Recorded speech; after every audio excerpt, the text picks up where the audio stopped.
Bom, gente, bom dia, Elaine, que está lá no Guarujá, curtindo uma chuvinha na praia de... Pelo menos está Ah, com maresia. É verdade. maresia hoje, curtindo a maresia. Bom dia, Joyce, bom dia, Bom Juramar. dia. Luzia, bem-vinda, minha xará aí. Luzia com Z, o meu Luzia com S, minha contraparte. Como o Luiz Marcelo disse. Minha Luzia com Z. Isso. Eu não sei Bom se dia. você é que nem eu, né? Quando o pessoal sempre vai escrever Luzia, sempre bota Luísa. Aconteceu já isso Ah, com você? sim, exatamente. A gente é Luísa, a gente é tudo quanto é É. coisa, menos Os Luzia. documentos dos meus filhos, quando eu fui tirar do CPF, identidade, todos os documentos dos meus meninos vieram com Luísa. Eu tive que trocar todos os dois. É verdade. Nossa, erro de registro, erro em cartório, erro em documento é o que mais acontece mesmo com o nosso nome. O meu principalmente também. Bom, esse livro é como mudar o que irrita no casamento, também é uma continuação, né? Acho que do livro da semana passada, que também falou sobre relacionamentos, focado nisso daí. Nós estamos aqui dando suporte para o Luiz Marcelo, que ainda está em resguardo, né? Uma parte, depois do acidente que ele aconteceu com ele semana passada.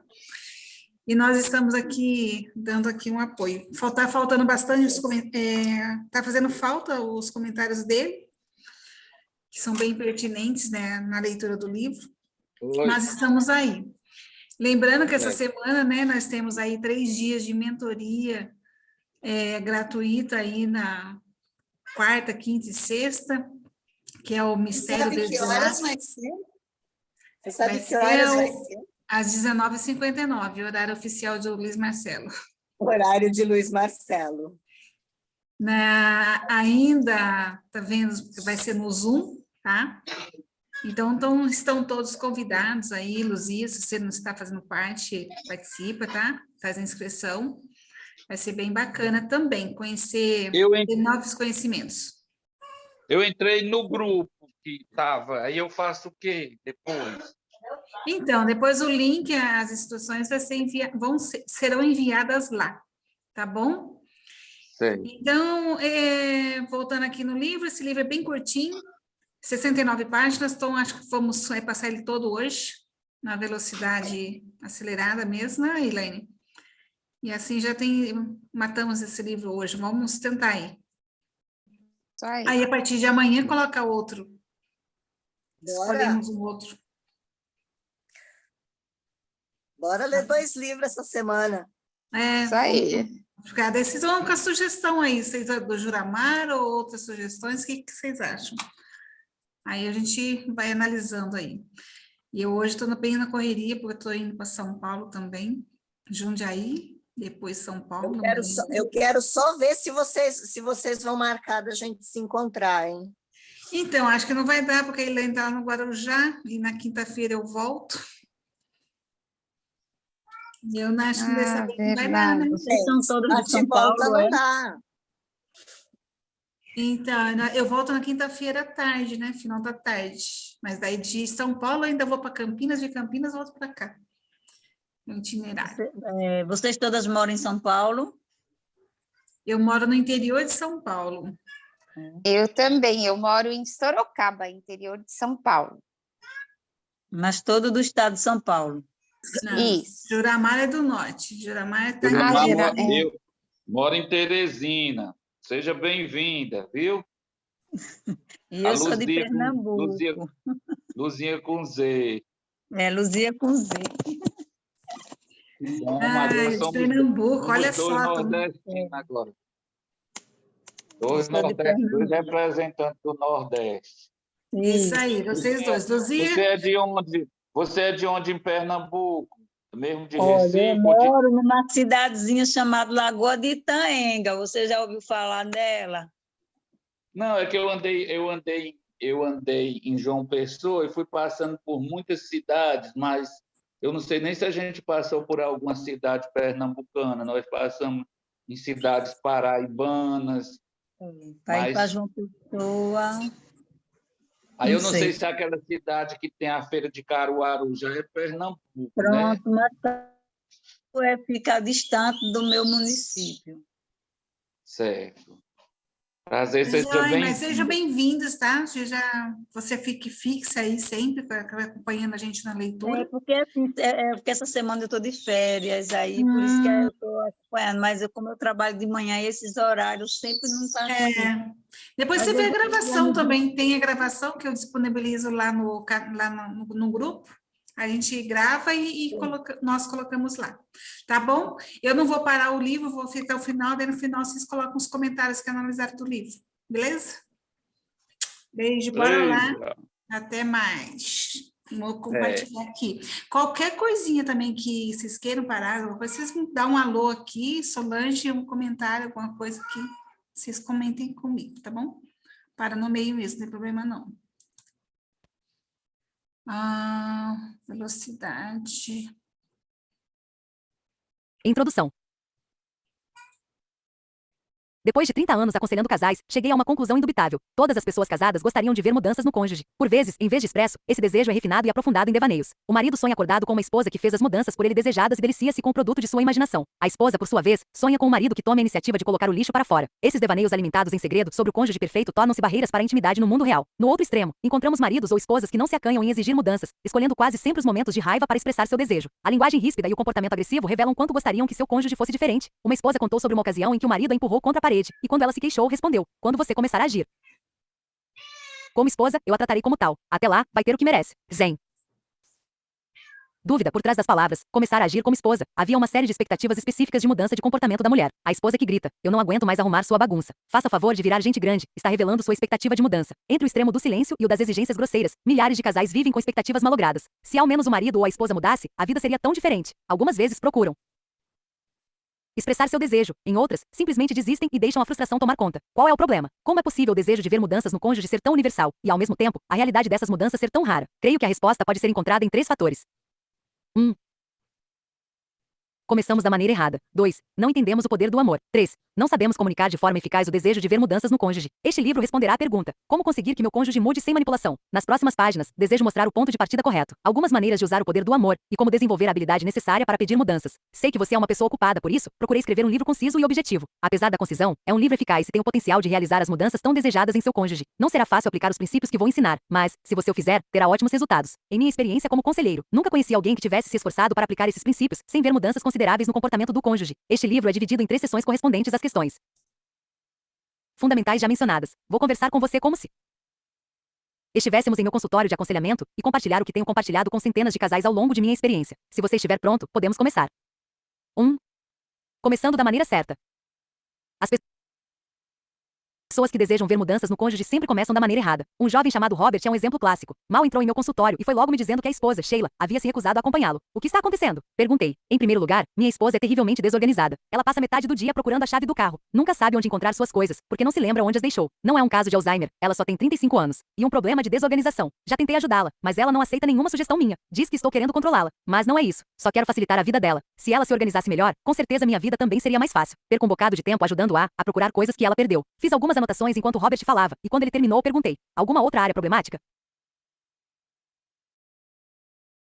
"Dinheiro. Eu tenho um bom emprego e ganho o suficiente para vivermos tranquilos, mas Sheila gasta além da conta. Ela nunca pesquisa preços, nunca pede descontos nem sabe aguardar as liquidações. Buscamos um consultor financeiro, mas ela não segue as orientações dele. Agora temos uma dívida de $5.000 de cartão de crédito, e mesmo assim ela não para de gastar." Quando ele fez uma pausa, perguntei novamente: "Há alguma outra coisa incomodando você?" "Na verdade, há sim. Ela também não se interessa por sexo. Parece até que poderia viver sem isso. Se não toma iniciativa, nunca acontece nada. E mesmo quando eu a procuro, muitas vezes ela me rejeita. Eu imaginava que o sexo fosse uma parte importante do casamento, mas, pelo jeito, ela não pensa como eu." No decorrer da sessão, Robert falou de mais algumas frustrações decorrentes do comportamento da esposa. Comentou que havia se esforçado de todas as formas possíveis para fazê-la mudar, mas com pouquíssimo ou nenhum resultado. Estava pronto para desistir de tudo. Havia me procurado porque tinha lido meus livros e pensou que, talvez, se eu telefonasse para a esposa dele e nós conversássemos, eu poderia convencê-la a mudar em algumas coisas. No entanto, minha experiência me diz que se Sheila viesse a meu consultório, contaria uma versão diferente da história. Ela me falaria dos problemas dela com Robert, de como, em vez de ser compreensivo, o marido era exigente e ríspido. Talvez dissesse: "Se Robert fosse um pouco mais gentil e romântico, eu me interessaria por sexo." E comentaria: "Pelo menos uma vez na vida, gostaria de ouvir um elogio sobre uma compra que fiz, e não mais palavras de reprovação por gastar tanto." Em resumo, sua perspectiva seria: se Robert mudasse, eu também mudaria. Existe alguma esperança para Robert e Sheila? Eles podem conseguir as mudanças que desejam ver um no outro? Creio que sim, mas em primeiro lugar, precisam mudar radicalmente a abordagem. Estão começando da maneira errada. Sabedoria antiga. Em meu trabalho como conselheiro, descobri que a maioria dos princípios de relacionamento verdadeiramente eficazes não são novos. Muitos podem ser encontrados na literatura da antiguidade e resgatados do esquecimento. O princípio de começar da maneira certa, por exemplo, pode ser encontrado numa lição de Jesus, conhecida como Sermão do Monte. Farei uma paráfrase da citação de modo a aplicar o princípio diretamente ao relacionamento conjugal. Marido, por que você repara no cisco que está no olho da sua esposa, mas não se dá conta da viga que está em seu próprio olho? Ou esposa, como você pode dizer ao marido: deixe-me tirar o cisco do seu olho quando há uma viga no seu? Hipócrita, tire primeiro a viga do seu olho. Então você verá claramente para remover o cisco do olho do seu marido. Ponto 1. O princípio é claro. Você precisa começar com a viga em seu próprio olho. Observe com atenção que Jesus não diz: não há nada de errado com seu cônjuge. Pare de pegar no pé dele. Na verdade, ele sugere a existência de um problema com o outro quando diz: quando você tiver 1 Mateus 7, 2.3 e 5, paráfrase do autor. Tirado a viga do próprio olho, poderá ver mais claramente e remover o cisco do olho do cônjuge. Todo mundo precisa mudar em alguma coisa. Não existem cônjuges perfeitos, apesar de eu ter ouvido a história de um pastor que perguntou: alguém aqui conhece um marido perfeito? Um homem no fundo da igreja levantou a mão sem hesitar e respondeu: o primeiro marido de minha esposa. Assim, se existem maridos perfeitos, todos eles já morreram. Nunca encontrei um marido que não precisasse mudar. Também ainda estou para conhecer a esposa perfeita. Na maioria das vezes, as pessoas não conseguem as mudanças desejadas porque não começam da maneira correta. Concentram-se nos defeitos do outro antes de tratarem das próprias fraquezas. Veem um cisco no olho do cônjuge e tentam removê-lo lançando uma sugestão. Quando isso não funciona, pedem abertamente uma mudança. Quando essa abordagem encontra resistência, exigem a mudança em tom de ameaça. Por fim, partem para a intimidação e manipulação, mesmo quando conseguem algum resultado, ele ocorre à custa de um ressentimento profundo da parte do cônjuge. Não é esse tipo de mudança que a maioria das pessoas quer. Assim, se você deseja, de fato, ver seu cônjuge mudar, precisa começar tratando dos próprios defeitos. Como remover a viga de seu olho? A maioria de nós não foi ensinada a pensar que a primeira coisa a fazer é tratar de nossos erros. E mais fácil dizer: se meu cônjuge não fosse assim, eu não seria como sou. Se meu cônjuge não fizesse isso, eu não faria aquilo. Se meu cônjuge mudasse, eu mudaria. Casamentos são construídos com base nessa ideia. Nas palavras de uma esposa: se meu marido me tratasse com respeito, eu conseguiria ser carinhosa. Mas quando ele age como se eu fosse escrava, tenho vontade de desaparecer. Para dizer a verdade, entendo essa esposa. No entanto, graças à abordagem de esperar que meu cônjuge mude, milhares de casais chegam a um estado de desespero emocional tão grande que acabam optando pelo divórcio quando um dos cônjuges conclui: ele ou ela não vai mudar nunca. Assim, é melhor eu cair fora. Se formos honestos conosco, teremos de admitir que simplesmente esperar não funciona. As poucas mudanças ocorridas são resultantes de manipulação, pressão física ou emocional, externa exercida com o objetivo de obrigar o cônjuge a mudar. Infelizmente, a manipulação cria ressentimento, e depois da mudança, o casamento fica pior do que antes.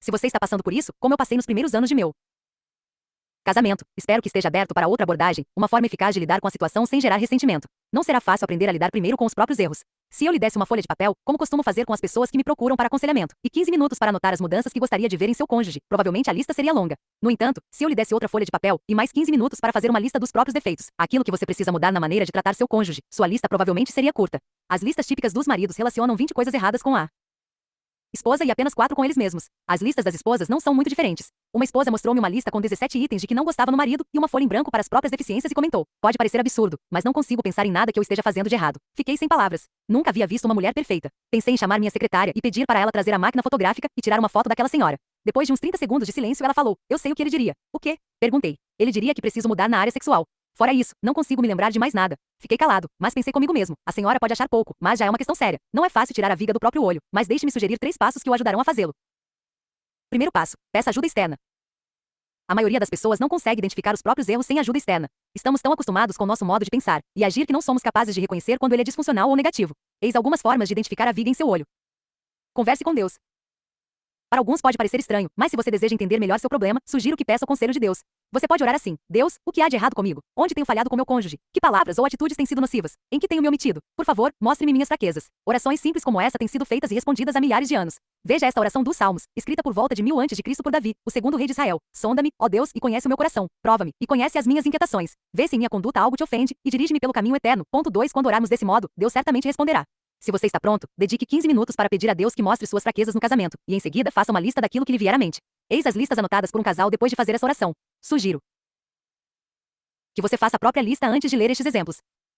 Marido 1. Passo tempo demais assistindo à televisão. 2. Preciso ajudar mais no serviço da casa. 3. Não uso meu tempo com sabedoria. 4. Nem sempre sou gentil com ela. 5. Não converso com ela até chegarmos a um acordo. 2 Salmos 1:3, 2.23 e 24. 6. Não ouço suas ideias. 7. Passamos pouco tempo juntos. 8. Graças à minha atitude, ela tem medo de expressar suas opiniões. 9. Não oramos juntos como deveríamos. Esposa 1. Não lhe dou incentivo. 2. Coloco minhas necessidades antes das dele. 3. Às vezes eu humilho. 4. Não sou tão afetuosa quanto deveria. 5. Espero que ele faça as coisas à minha maneira. 6. Às vezes uso palavras ríspidas e insensíveis. 7. Passo tempo demais na frente do computador. 8. Não sou sensível à linguagem do amor dele. 9. Não gosto de admitir quando estou errada. 10. Não passo tempo suficiente com Deus. 11. Dedico mais tempo e energia a nosso filho do que a nosso casamento. 12. Guardo erros do passado e menciono-os quando estamos discutindo. 13. Preciso parar de olhar os defeitos dele e ver os meus. Converse com seus amigos além de conversar com Deus. Você também pode conversar com alguns amigos íntimos que têm observado você e seu casamento. Diga-lhes que está tentando melhorar o casamento e precisa de honestidade total da parte deles. Peça-lhes para expressar com franqueza a opinião deles acerca de suas atitudes e de seus comportamentos, especialmente em relação ao cônjuge. Garanta que vocês continuarão sendo amigos, mesmo depois de eles dizerem a verdade. Aliás, justamente por causa da amizade, pode confiar na sinceridade deles. Não discuta com seus amigos. Simplesmente tome nota das observações deles. Quando uma esposa fez esse pedido a uma amiga, esta perguntou: você quer mesmo honestidade total? Quando a esposa confirmou, a amiga disse: você critica seu marido na frente de outras pessoas. Fiquei com pena dele em várias ocasiões. E constrangedor. Pode ser difícil ouvir a verdade. Em alguns casos será muito difícil. Mas se você não ouvir, nunca tomará as providências necessárias para mudar. E nunca realizará seu objetivo de ter um casamento melhor. Um amigo disse ao marido que lhe pediu sua opinião: a meu ver, você tenta controlar sua esposa. Na semana passada, por exemplo, ela estava na entrada da igreja conversando com outra senhora e você a interrompeu, dizendo: nós temos de ir. Como se fosse o pai dela dando-lhe uma ordem. Muitas vezes, os amigos podem ajudá-lo a ver em si mesmo coisas que você jamais imaginaria. Converse com seus pais e com a família de seu cônjuge. Se você for bastante corajoso e tiver um relacionamento próximo com seus pais, sogros e cunhados, pode pedir a opinião deles também. Comece a conversa dizendo que está tentando melhorar seu casamento e procurando as áreas em que você precisa mudar. Lembre-se de não responder aos comentários nem começar uma discussão. Simplesmente anote as observações e agradeça a sinceridade. Converse com seu cônjuge agora. Se você não está para brincadeira, peça algumas informações a seu cônjuge. Você pode dizer: querido, desejo muito melhorar nosso relacionamento. Sei que tenho várias deficiências, mas desejo trabalhar naquilo que é importante para você. Assim ficaria agradecido. Se você fizesse uma lista das atitudes ou palavras que o têm incomodado, ou das áreas em que tenho sido omisso. Quero tratar dessas deficiências e tentar agir de forma diferente no futuro. Não discuta sobre a lista de seu cônjuge nem responda aos comentários. Simplesmente receba a informação e agradeça-lhe por ajudá-lo a tornar-se uma pessoa melhor. Segundo passo: reflita sobre as informações que você juntou. Ao juntar essas listas, você terá em mãos informações valiosas sobre si mesmo e como se relaciona com seu cônjuge do ponto de vista de Deus e de pessoas de convívio mais próximo. Agora é hora de lidar com essa informação, evitando, porém, criar racionalizações defensivas para os comentários recebidos. E o momento de aceitar a possibilidade de que essas perspectivas refletem alguma verdade. Usando as listas como referência, relacione o que você acha que deve mudar ao tratar seu cônjuge. Sugiro que personalize cada frase, começando com o pronome eu, de modo a indicar com honestidade a consciência das falhas em seu comportamento. Por exemplo, eu reconheço minha facilidade em ficar irritado e dizer coisas que magoam meu cônjuge. Começar as frases com eu as mantém pessoais. Inclua declarações sobre coisas que você deveria fazer, mas não faz, e coisas que você faz, mas não deveria. Por exemplo, além da declaração sobre ficar irritado com facilidade e magoar seu cônjuge, talvez você possa dizer: não uso palavras positivas e encorajadoras com meu cônjuge com tanta frequência quanto deveria. Nesse momento de reflexão, seja o mais honesto possível consigo. Você pode pedir a Deus para ajudá-lo a avaliar suas falhas com sinceridade. Não procure se justificar ou desculpar seu comportamento com base no comportamento de seu cônjuge. Será apenas uma tentativa inútil de racionalizar. Você só conseguirá remover a viga do olho quando parar de encontrar desculpas para seus erros. Terceiro passo: confesse. O poder emocional e espiritual da confissão é conhecido de longa data. Confessar os erros nos liberta da escravidão das falhas do passado e nos abre os olhos para a possibilidade de comportamentos diferentes no futuro. Sugiro que você comece confessando seus erros a Deus. Eis a confissão do rei Davi, escrita depois que Deus lhe mostrou como ele havia falhado. Talvez você não apresente sua confissão de forma tão poética quanto Davi, mas as palavras do rei podem ajudá-lo a se expressar. Tem misericórdia de mim, o Deus, por teu amor. Por tua grande compaixão apaga as minhas transgressões. Lava-me de toda a minha culpa e purifica-me do meu pecado, pois eu mesmo reconheço as minhas transgressões, e o meu pecado sempre me persegue. Contra ti, só contra ti, pequei e fiz o que tu reprovas, de modo que justa é a tua sentença e tens razão em condenar-me. Sei que sou pecador desde que nasci, sim, desde que me concebeu minha mãe. Sei que desejas a verdade no íntimo, e no coração me ensinas a sabedoria. Purifica-me com hisopo, e ficarei puro. Lava-me, e mais branco do que a neve serei. Faze-me ouvir de novo júbilo e alegria, e os ossos que esmagaste exultarão. Esconde o rosto dos meus pecados e apaga todas as minhas iniquidades. Cria em mim um coração puro, ó Deus, e renova dentro de mim um espírito estável. Não me expulses da tua presença, nem tires de mim o teu Santo Espírito. Devolve-me a alegria da tua salvação e sustenta-me com o espírito pronto a obedecer. Salmo 51, 12. O verbo confessar significa, literalmente, concordar com. Quando confessamos algo a Deus, concordamos com ele que agimos ou nos expressamos erroneamente. A confissão é o oposto da racionalização. Não procura minimizar nossas falhas. Antes, reconhece abertamente que nosso comportamento é indesculpável. O Deus revelado na Bíblia é um Deus pronto a perdoar todos que reconhecem seus pecados. Veja esta citação: se confessarmos os nossos pecados, ele é fiel e justo para perdoar os nossos pecados e nos purificar de toda injustiça. Ponto 3. O Novo Testamento ensina: porque Deus pode perdoar nossas faltas e ainda ser um Deus de justiça, porque Cristo levou sobre si o castigo por nossos pecados. O castigo final pelo pecado é a morte. Uma vez que Cristo levou esse castigo sobre si em nosso lugar, Deus pode nos perdoar. O preço já foi pago por Cristo. Essa é a essência da fé cristã. No entanto, a confissão de suas faltas não pode ficar só no reconhecimento diante de Deus. Também é necessário confessar a pessoa envolvida, ou nesse caso, seu cônjuge. Depois de se confessar a Deus, você precisa criar coragem e se confessar a seu cônjuge. Sua confissão pode assumir a seguinte forma: estive pensando sobre nós dois e percebi como tenho falhado com você em vários sentidos. Um dia desses, fiz uma lista dessas falhas. Pedi a Deus para me perdoar por elas, se você tiver algum tempo para me ouvir. Gostaria de lhe falar sobre o que eu escrevi e pedir seu perdão. É meu desejo sincero agir de forma diferente no futuro, e creio que preciso começar por aqui. A maioria dos cônjuges se mostrará disposta a perdoar quando ouvir uma confissão sincera. Caso tenha ocorrido uma violação grave de seus votos matrimoniais, talvez leve tempo para restaurar a confiança. No entanto, o processo de restauração começa com um ato genuíno de 3 João 1 hora e 9 minutos. Confissão. Ponto 4. Se você conversou com seus pais, sogros ou cunhados sobre suas deficiências no casamento, talvez seja apropriado confessar-lhes seus erros também e pedir perdão. Essas confissões são extremamente valiosas no processo de restauração da confiança, do respeito e de um relacionamento saudável com eles. Mesmo que não tenha pedido a opinião dessas pessoas, se você perceber que estão cientes de suas faltas no casamento, pode ser bom se confessar a seus pais e à família de seu cônjuge.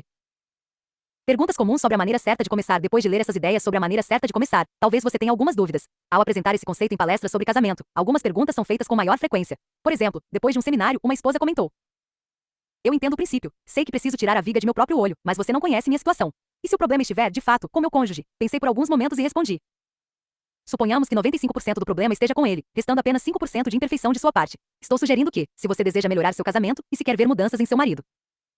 4. Para mais informações sobre como restaurar a confiança, veja Gary D. Chapman, As 5 Linguagens do Perdão, São Paulo, Mundo Cristão, 2007. Então precisa começar com seus 5%. Logo de início, seu casamento vai melhorar 5%. Você se verá livre da culpa de erros do passado e emocionalmente preparada para ser uma influência positiva para o seu marido. Não tenho certeza se ela ficou totalmente satisfeita com minha resposta, mas concordou que fazia sentido. Rob, o marido de meia-idade, fez outra pergunta. Se eu confessar meus erros a Deus e à minha esposa, será que alguns dias depois ela fará o mesmo? Como seria bom responder afirmativamente com toda certeza, mas para não faltar com a honestidade, tive de lhe dizer: não sei, mas seria ótimo, não? Rob fez um gesto afirmativo com a cabeça enquanto lágrimas lhe corriam pelo rosto. Nem mesmo tenho certeza se sua esposa perdoará você, continuei. Gostaria de garantir que sim, mas é impossível prever o comportamento das pessoas. Ela pode estar profundamente magoada e irada, a ponto de não ser capaz de perdoá-lo com sinceridade neste momento. Você precisa ser paciente com ela e lhe dar tempo para processar sua confissão. No entanto, garanti a Rob e posso lhe garantir que, ao confessar seus erros no casamento, você terá removido a primeira barreira para o crescimento conjugal. A confissão cria um ambiente propício para mudanças positivas. Você não pode apagar seus erros do passado, mas pode concordar que agiu ou se expressou erroneamente, ou se omitiu, e pedir perdão com sinceridade. Ao fazê-lo, estará começando da maneira certa.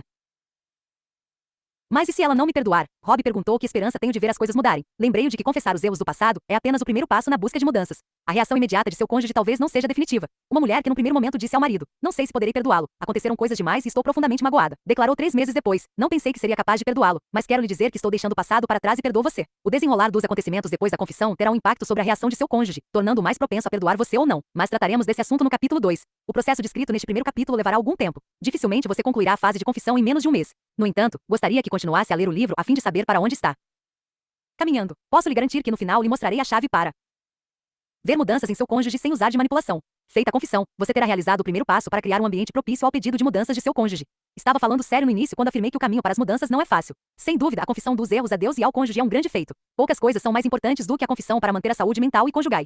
Confessar os erros é como esvaziar e purificar a consciência de toda a culpa decorrente dessas falhas. Ao viver com a consciência tranquila, você se sentirá mais alerta mental e relacionalmente, e estará livre da escravidão das faltas do passado. A confissão fará sentir-se melhor consigo, e seu cônjuge começará a vê-lo com mais respeito e dignidade, pois você foi forte o suficiente para lidar com seus erros. Depois da confissão, é provável que sinta uma grande alegria, pois um fardo lhe terá sido removido dos ombros, e você estará sendo autêntico com seu cônjuge. Há algo de revigorante em ser honesto e tratar das falhas. No entanto, não conclua apressadamente que agora você pode pedir mudanças ao cônjuge e esperar ser atendido de imediato. Outro ingrediente importante precisa ser acrescentado antes de você realizar esse passo. Relaciona-se ao poder do amor. Continue lendo.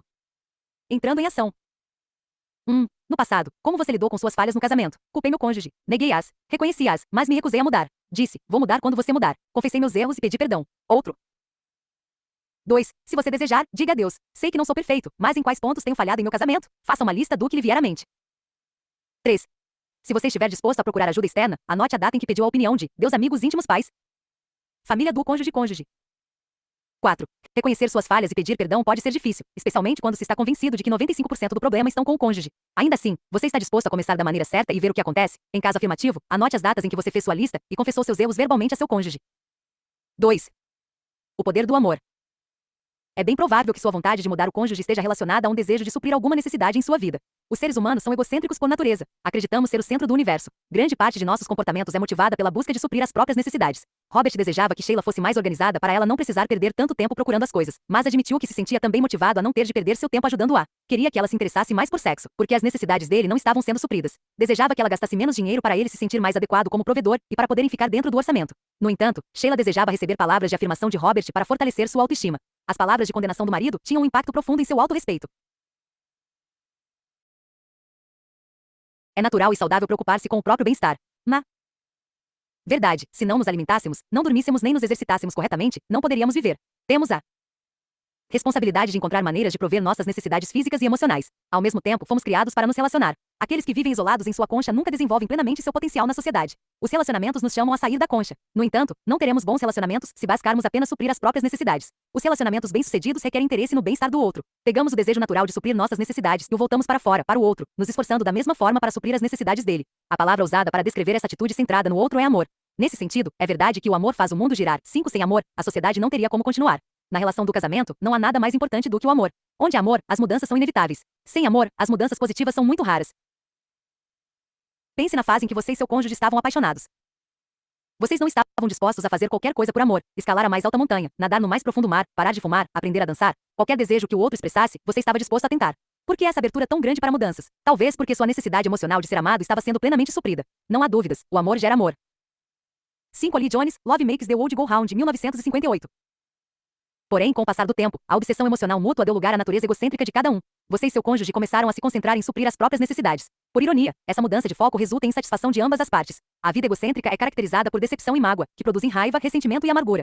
Essa é a situação de milhares de casais. Para mudar esse quadro, é preciso voltar ao amor, não ao estado eufórico dos apaixonados, mas à escolha consciente de buscar os interesses do outro. O amor exige uma mudança fundamental de perspectiva. Contraria nossa tendência natural egoísta, mas é o instrumento mais poderoso para fazer o bem. O amor muda radicalmente o clima de um casamento. A atitude de amor precisa de estruturas comportamentais pelas quais possa ser expresso. Em meu casamento, essas estruturas formaram-se quando comecei a fazer as seguintes perguntas à minha esposa: em que posso ajudar você? O que posso fazer para facilitar sua vida? Como posso tornar-me um marido melhor? Quando me dispus a fazer essas perguntas e usar as respostas de Caroline para descobrir como deveria expressar meu amor por ela, nosso casamento renasceu. Ao longo de 30 anos aconselhando casais, tenho ajudado centenas de maridos e esposas a descobrirem como criar vínculos emocionais escolhendo trilhar o caminho do amor na relação conjugal. Em 1992, escrevi As 5 Linguagens do Amor, um livro que ajudou milhares de casais a resgatar seu relacionamento e criar um ambiente emocional positivo no casamento. 6 das 5 linguagens do amor, todos têm uma linguagem predominante. Um desses estilos de comunicação toca mais fundo em nossas emoções do que os outros 4. Em maior ou menor grau, gostamos de todos eles, mas geralmente temos preferência por um e não abriríamos mão dele por nada. Essa é a linguagem que nos faz sentir verdadeiramente amados. Quando o cônjuge fala conosco nessa linguagem do amor predominante, nosso tanque de amor se enche e nos sentimos seguros. A chave é descobrir a linguagem do amor predominante de seu cônjuge e usá-la em doses maciças, com uma pitada das outras 4 linguagens como a cereja do bolo. Estou para ver um casamento que não tenha melhorado quando um dos cônjuges ou ambos decidiram seguir esse caminho. Para ajudar você a começar, apresentarei a seguir um resumo das 5 linguagens do amor e mostrarei por que é tão importante aprender a linguagem predominante de seu cônjuge. Primeira linguagem do amor. Palavras de afirmação. Algumas pessoas se sentem amadas quando ouvem palavras de afirmação. Focalizar os aspectos positivos e expressar apreciação pelas qualidades do cônjuge são atitudes que costumam motivá-lo a aprimorar seu comportamento. Se as palavras de afirmação constituem a linguagem. 6 São Paulo, Mundo Cristão, 1997. Do amor predominante de seu cônjuge, não perca nenhuma oportunidade de oferecer algumas palavras simples de encorajamento. Item: você fica bem nesse vestido. Item: hoje você está um gato. Item: obrigada por levar o lixo para fora. Item: quero que saiba quão importante você é para mim. Item: fiquei muito feliz por você ter limpado a cozinha hoje. Item: obrigada por cortar a grama. O jardim ficou lindo. Item: que bom que você encheu o tanque do carro. Obrigado por limpar os vidros também. Item: as palavras de afirmação podem focalizar as características de personalidade do cônjuge. Item: você passou bastante tempo com Rebeca ontem à noite. Ela parecia extremamente chateada. Gosto da maneira como você se dedica às pessoas. Item: é tão bom chegar em casa e vê-la animada e feliz por eu estar de volta. Isso é muito importante para mim. Item: gosto demais de sua espontaneidade. Com você minha vida é mais interessante. Item: é incrível seu jeito de lidar com os problemas. Você facilita muito minha vida com as soluções que encontra. Item: as palavras de afirmação também podem focalizar as características físicas da pessoa. Item: seu cabelo está lindo. Item: gosto do brilho em seus olhos. Item: já lhe falei como seus seios estão lindos? Item: olha só esses músculos. Item: adoro a cor dos seus olhos. Item: as palavras de afirmação vivificam. As palavras de condenação matam. Muitos casais destroem seu relacionamento usando palavras de condenação e julgamento, comentários ríspidos e incisivos. Isso pode mudar quando um dos cônjuges rompe o círculo vicioso de negatividade e começa a usar palavras de amor. Segunda linguagem do amor: presentes.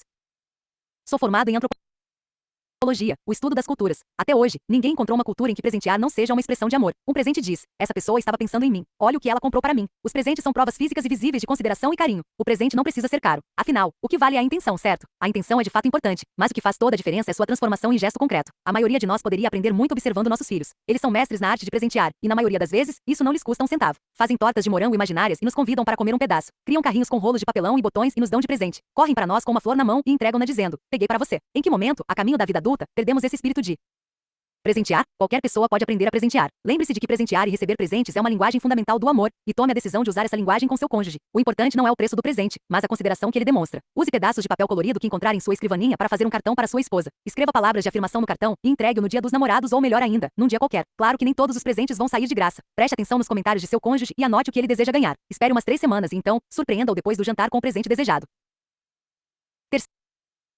Terceira linguagem do amor: atos de serviço. Um gesto vale mais que 1000 palavras. Sem dúvida, isso é verdade para algumas pessoas. Fazer algo por seu cônjuge é uma expressão profunda de amor. Preparar refeições, lavar a louça, passar o aspirador na casa, cortar a grama, lavar o carro, lavar as roupas, limpar o banheiro, trocar a fralda do bebê. Todas essas tarefas são atos de serviço. Claro que exigem tempo, esforço, energia e, por vezes, habilidade. Mas se essa é a linguagem do amor predominante de seu cônjuge, ao fazer algo que ele aprecie, estará comunicando claramente seu amor. Em se tratando das responsabilidades da casa, nossa tendência é criar hábitos. Formamos padrões de comportamento. Ele cozinha, ela lava a louça, ela cuida das roupas, ele corta a grama, ele enche o tanque do carro, ela passa as roupas. Essa rotina não é necessariamente negativa. Em geral, fazemos as coisas para as quais nos sentimos mais capacitados. Se as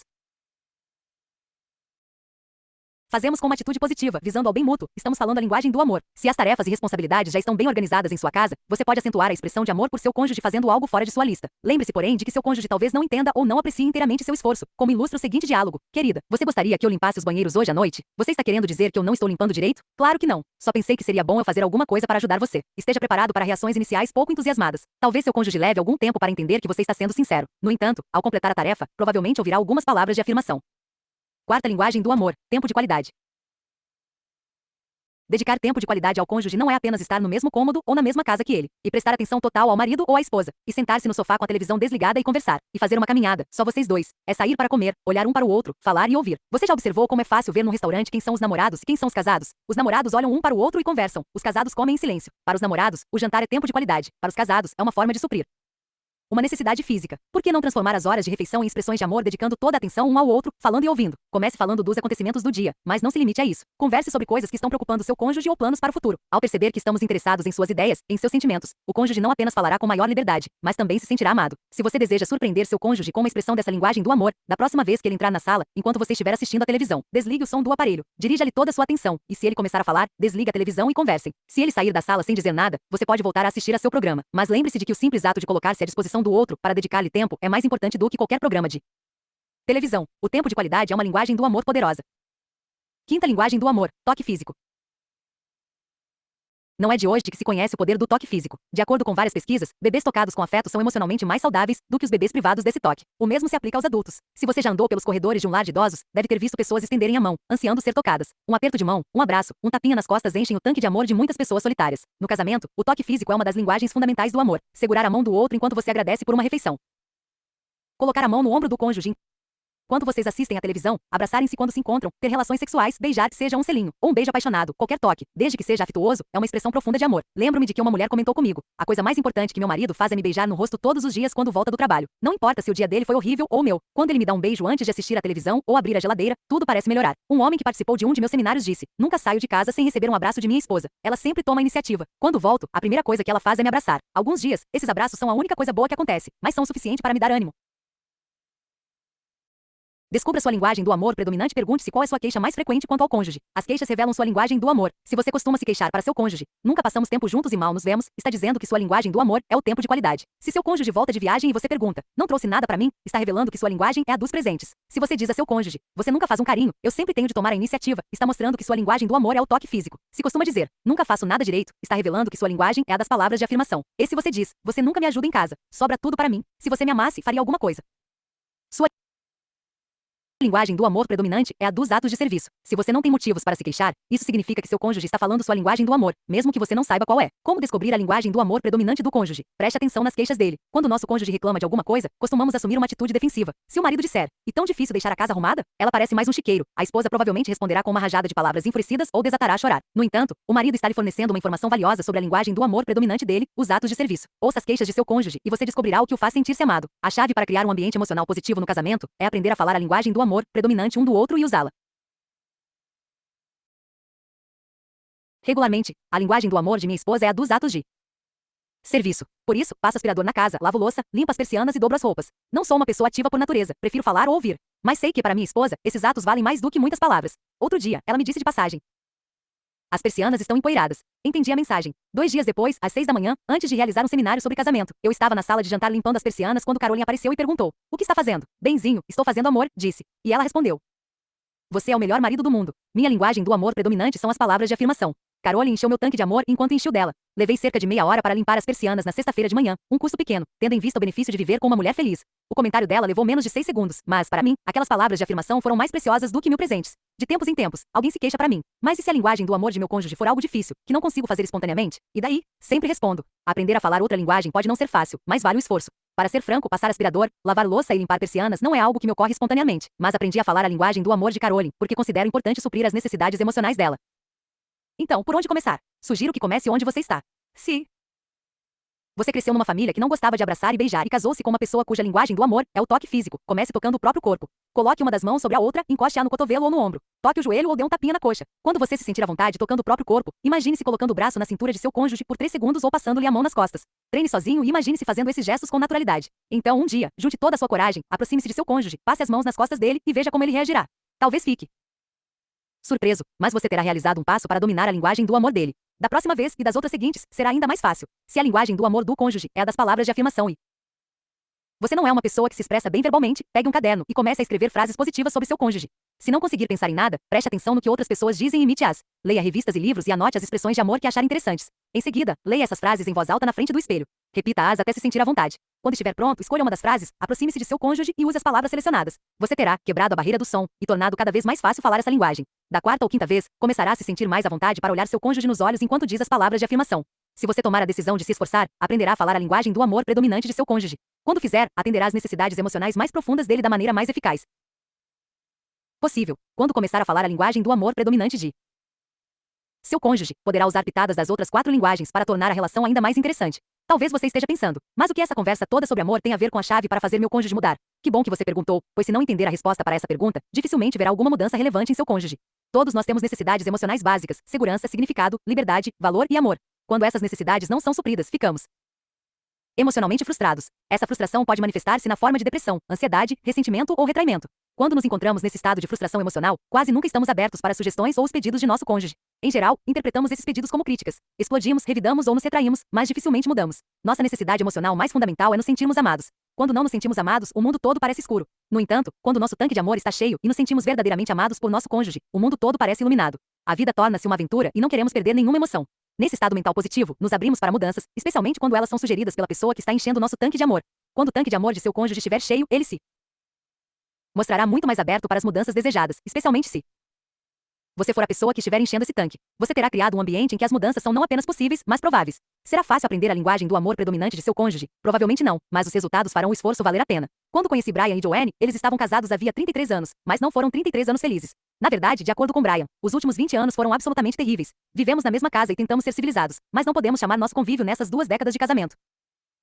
Diante dessa revelação, fiquei olhando com tristeza para Brian enquanto ele falava, mas tudo isso mudou 6 meses atrás. Contei a um amigo como estava infeliz no casamento. Quando terminei de falar, ele me deu um livro, As 5 Linguagens do Amor, e disse, leia isso. Creio que vai ajudar. Voltei para casa e li do começo ao fim. Enquanto lia, era como se uma porção de luzes se acendesse em minha cabeça. Quando terminei, pensei, por que ninguém me disse isso 20 anos atrás? Percebi que, nos últimos 20 anos, minha esposa e eu não estávamos falando a linguagem do amor predominante um do outro. Dei o livro a ela e pedi-lhe que o lesse e desse sua opinião. Na semana seguinte, nos sentamos para conversar e eu lhe perguntei, o que você achou? Ela respondeu, gostaria de ter lido esse livro 30 anos atrás. Ele explica o que houve de errado em nosso casamento. Então sugeri, e se tentássemos agora, você acha que faria alguma diferença? Ela respondeu, não temos nada a perder. Então está disposta a tentar? Perguntei. Claro, ela concordou. Conversamos sobre nossas linguagens do amor predominantes e combinamos, com a ajuda de Deus, procurar falar na linguagem do amor predominante um do outro pelo menos uma vez por semana, não obstante nossos sentimentos. Se alguém tivesse me falado que em 2 meses eu teria sentimentos intensos de amor por minha esposa, eu não acreditaria, mas é o que está acontecendo. A essa altura, Joanne interrompeu para comentar. Se alguém tivesse me falado que algum dia eu voltaria a sentir amor por Brian, eu diria que seria impossível. Mas é o que estou sentindo agora. E como se estivéssemos em lua de mel outra vez. 1 mês atrás, saímos de férias juntos pela primeira vez em 20 anos. Foi maravilhoso. Voltamos a gostar da companhia um do outro. Minha única tristeza é que perdemos 20 anos. Agora eu vejo como nós dois tínhamos uma necessidade profunda de ser amados. No entanto, nenhum de nós sabia como suprir a necessidade do outro. Como seria bom se todos os casais pudessem descobrir o que nós descobrimos. Faz toda a diferença. Como Brian e Joanne, milhares de casais descobriram que falar a linguagem do amor predominante de seu cônjuge muda radicalmente o clima do casamento. Quando uma pessoa se sente de fato amada pelo cônjuge, fica muito mais aberta para sugestões e pedidos. Evidentemente, o processo de encher o tanque de amor de seu cônjuge é demorado, mas não tanto quanto você imagina. Brian e Joanne viveram com tanques separados durante 20 anos, mas o clima emocional de seu casamento mudou em 2 meses. Você não estará pronto para pedir mudanças enquanto seu cônjuge não tiver passado algumas semanas com o tanque de amor cheio. Não posso determinar quanto tempo vai ser necessário, mas posso dizer como você pode saber se está pronto para o próximo passo. Alguns anos atrás, criei um jogo que tem ajudado milhares de casais. Chama-se ponteiro de combustível e funciona assim. Depois de passar um mês falando com frequência a linguagem do amor predominante de seu cônjuge, pergunte-lhe, numa escala de 0 a 10, como está o nível de seu tanque? Se seu cônjuge disser qualquer número diferente de 10, pergunte, o que eu posso fazer para encher seu tanque? Quando seu cônjuge fizer sugestões, siga-as da melhor maneira possível. Faça esse jogo uma vez por semana. Quando você começar a receber 8, 9 ou 10 como resposta com frequência, saberá que está pronto para o próximo passo, que será apresentado no capítulo 3. Leia-o agora para saber em que direção está caminhando, mas, por favor, não tente aplicar o próximo passo antes de completar os desafios dos capítulos 1 e 2. Entrando em ação. 1. Quais são suas queixas mais frequentes em relação ao seu casamento? 2. Quais são as queixas mais frequentes de seu cônjuge? 3. Com essas respostas em mente, procure determinar quais são as linguagens do amor preferidas pelo cônjuge. Classifique em ordem de importância, sendo 1 a mais desejada e 5 a menos desejada. Palavras de afirmação presentes, atos de serviço, tempo de qualidade, toque físico. 4. Usando o mesmo sistema de classificação, indique quais linguagens do amor você prefere. Palavras de afirmação presentes, atos de serviço. Tempo de qualidade, toque físico. 5. Se seu cônjuge estiver disposto, peça-lhe para completar os itens 1 a 4. Conversem sobre as respostas e definam as linguagens do amor predominante e secundária de cada um. Tenham como propósito falar sobre essas 2 linguagens ao longo do próximo mês e vejam o que acontece. Se seu cônjuge não estiver interessado em participar desse exercício, não desanime. Simplesmente comece a falar as linguagens do amor predominante e secundária dele com base em seus palpites. No item 13, veja o que acontece ao longo do próximo mês. Lembre-se, amor gera amor. 3. Mudanças, por favor.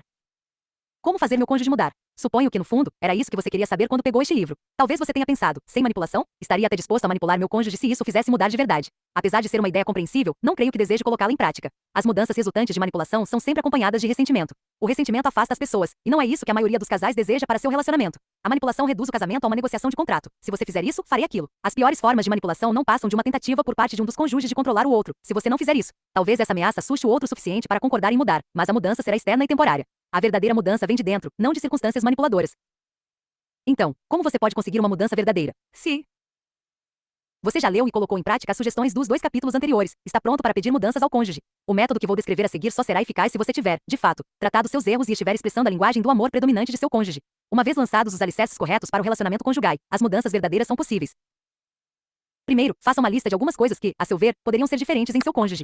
É importante ser específico. Afirmações gerais não funcionam. Por exemplo, gostaria que ele conversasse mais, é muito geral e difícil de medir. Se seu objetivo é aumentar a comunicação, escreva: quero pedir a meu cônjuge para passarmos 20 minutos todas as noites, de segunda a sexta, conversando um com o outro, falando sobre ideias e sentimentos relacionados aos acontecimentos do dia. Esse é um pedido específico, claro, viável e mensurável. Gostaria que você parasse de me perturbar, é vago demais. Escolha uma área em que sente que seu cônjuge está perturbando você e faça um pedido específico relacionado a essa área. Você pode dizer, por exemplo, como você sabe, aceitei a responsabilidade de colocar o lixo para fora. Gostaria de pedir que no futuro não ficasse me lembrando dessa tarefa. Talvez eu não a realize de acordo com seu cronograma, mas vou cumprir minha responsabilidade. Sua insistência me faz sentir como se eu fosse uma criança e você minha mãe. Não gosto disso e não creio que seja saudável para nosso casamento. Portanto, não fale mais sobre o lixo. Se seu marido lhe pedir isso, talvez você tenha vontade de me dizer, mas ele não vai levar o lixo para fora. Se eu não disser nada, a lixeira vai transbordar e ficar assim a semana inteira. Minha resposta é: se você deseja estar casada com uma criança, continue a insistir com seu marido sobre o lixo. Mas se deseja estar casada com um adulto, trate-o como adulto. Ele não vai agir como adulto se continuar a ser lembrado de suas responsabilidades. E por favor, não leve o lixo para fora. Isso seria um insulto ainda maior. Passe um spray desodorizante ao redor da lixeira, mas não toque nela.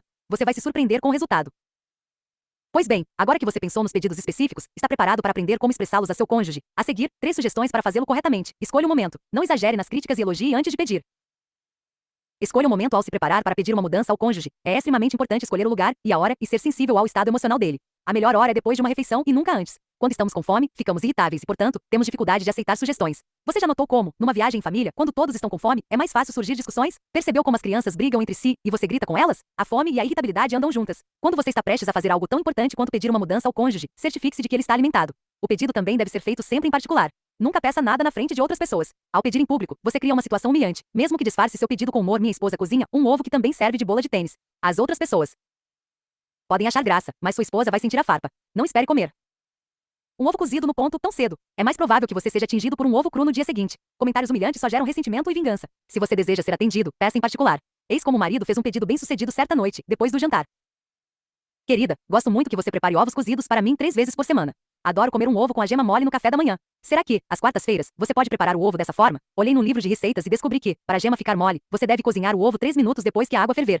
Se for o caso, posso comprar um relógio de cozinha. Ficaria muito feliz se, uma vez por semana, você cozinhasse um ovo com a gema mole. Esse marido conseguiu o ovo do jeito que queria. Outro elemento a ser considerado é o estado emocional de seu cônjuge. Ele está emocionalmente preparado para receber uma sugestão hoje à noite? Algumas noites nos sentimos emocionalmente exaustos. Se tudo que fizemos ao longo do dia teve resultados negativos e se todas as pessoas com as quais falamos reclamaram de alguma coisa, a última coisa que desejamos é chegar em casa e ouvir o marido ou a esposa pedir para mudarmos em alguma área. Até o pedido mais simples pode ser a gota d'água e nos fazer explodir. Como saber se seu cônjuge está emocionalmente preparado para receber uma sugestão? A melhor maneira de descobrir é perguntar: querido, esse é um bom momento para lhe pedir algo? A resposta pode até ser: não, mas posso garantir. Meia hora depois ele vai querer saber o que era. Vai ficar morrendo de curiosidade. Mas você deve responder: não precisamos falar sobre isso hoje à noite. Avise quando você estiver disposto a conversar. E bem provável que seu cônjuge diga: agora é uma boa hora. Se isso acontecer, prossiga com seu pedido, pois você já ajudou seu cônjuge a se preparar emocionalmente. Nunca pegue o outro de surpresa com um pedido de mudança. Procure sempre saber se ele está emocionalmente preparado para receber uma sugestão. Não exagere nas críticas. Os casais que não têm um sistema para pedir mudanças, geralmente acumulam uma porção de queixas até a pressão se tornar intensa demais e provocar uma erupção de críticas destrutivas. O marido diz: por que é tão difícil anotar a data e o valor dos cheques no talão? Queria ver você fazer as contas com um talão em que metade dos cheques são de não sei quanto e para não sei quando. Depois da saraivada inicial, ele continua: mais uma coisa. Por que você bagunça tanto a escrivaninha? Não consigo encontrar nada. E por falar nisso, você esqueceu o portão da garagem destrancado de novo hoje cedo. Aliás, custa pegar a correspondência quando estou fora. Às vezes volto de viagem e a caixa de correio está abarrotada. Essa overdose de críticas quase nunca tem um resultado positivo. Hostilidade gera hostilidade. O excesso de palavras provocadoras e condenatórias provavelmente fará seu cônjuge revidar.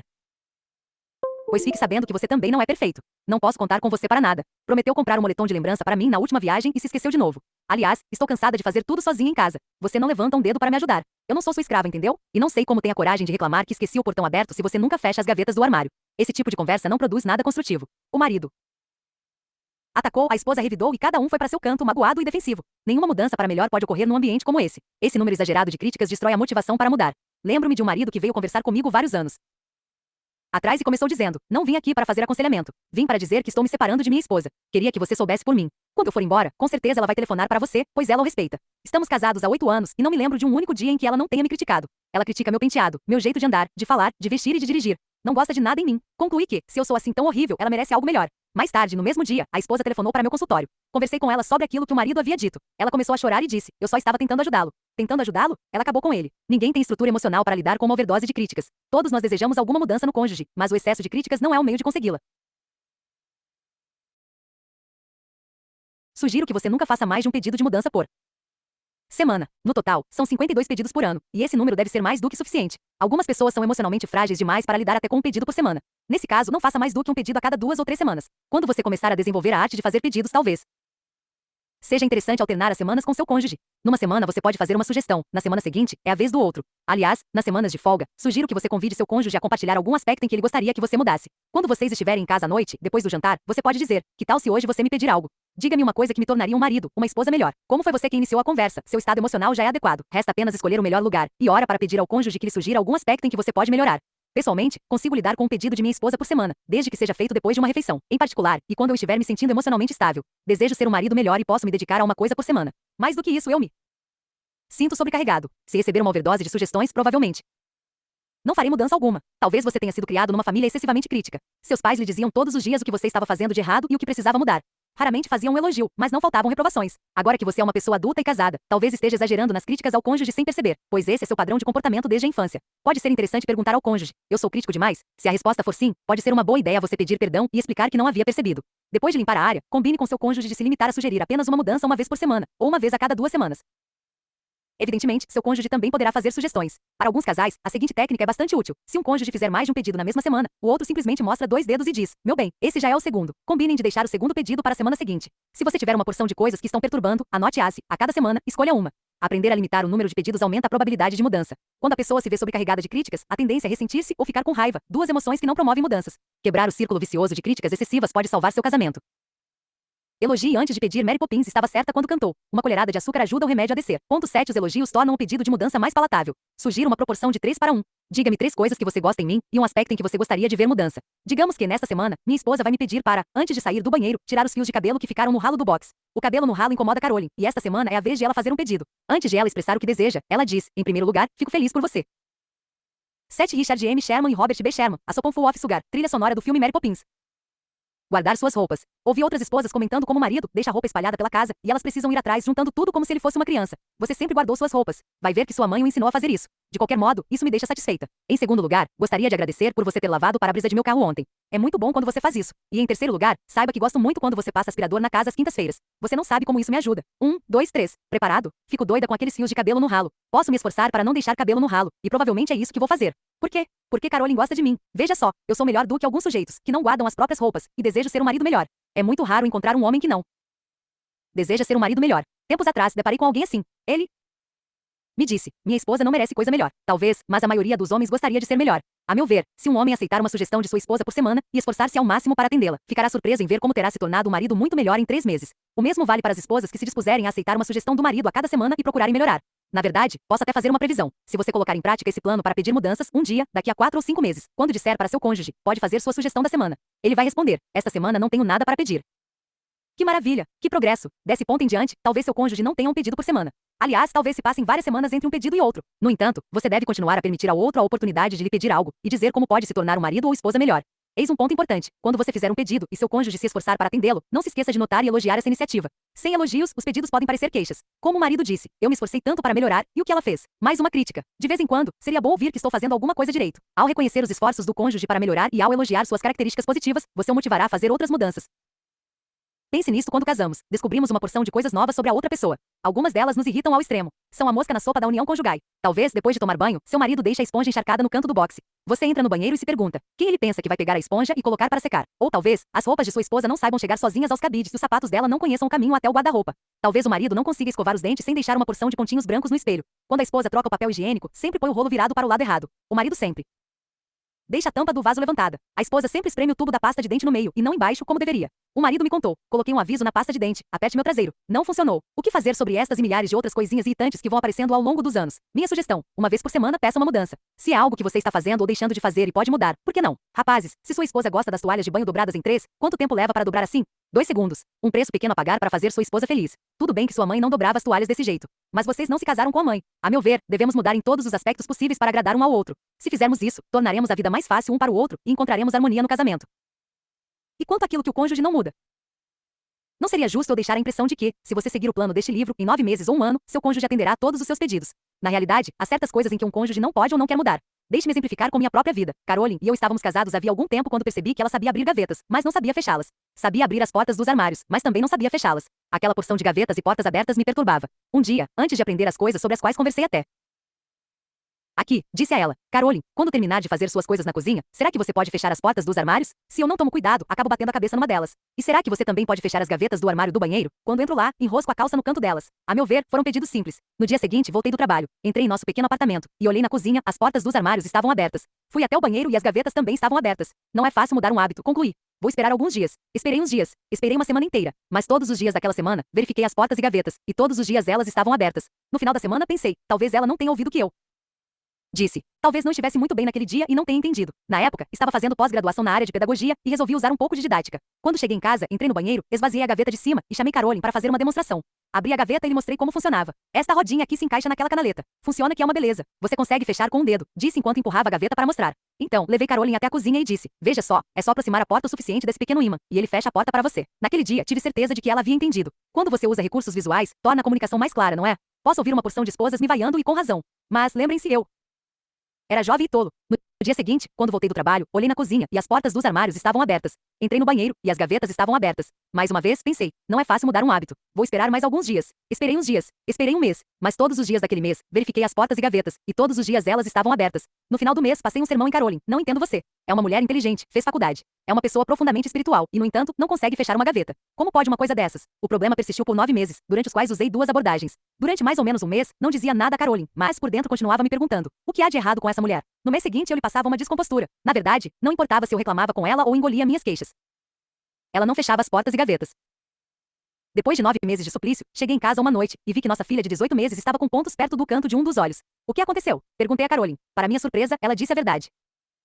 Ela caiu e se cortou no canto de uma gaveta aberta. Não podia crer no que estava ouvindo. Pensei comigo mesmo: você pode me dizer qualquer coisa, menos isso. Mas Caroline falou a verdade. Fiquei tão orgulhoso de minha reação tranquila. Não vou esfregar isso no nariz dela. Não vou dizer: eu avisei, pensei. Mas lá no fundo pensei: aposto como agora ela vai fechar as gavetas. E também, ela se recusou a me ouvir. Agora Deus está falando com ela. Mas sabe de uma coisa? Mesmo depois desse incidente, ela continuou deixando as gavetas abertas. 2 meses depois, ou seja, 11 meses depois de meu pedido inicial, finalmente entendi: essa mulher nunca vai fechar as gavetas. Eu aprendo devagar, mas finalmente a ficha caiu. Enquanto minha mente assimilava o impacto dessa revelação, fui até a biblioteca da faculdade, sentei-me numa das mesas de estudo e fiz o que havia aprendido a fazer.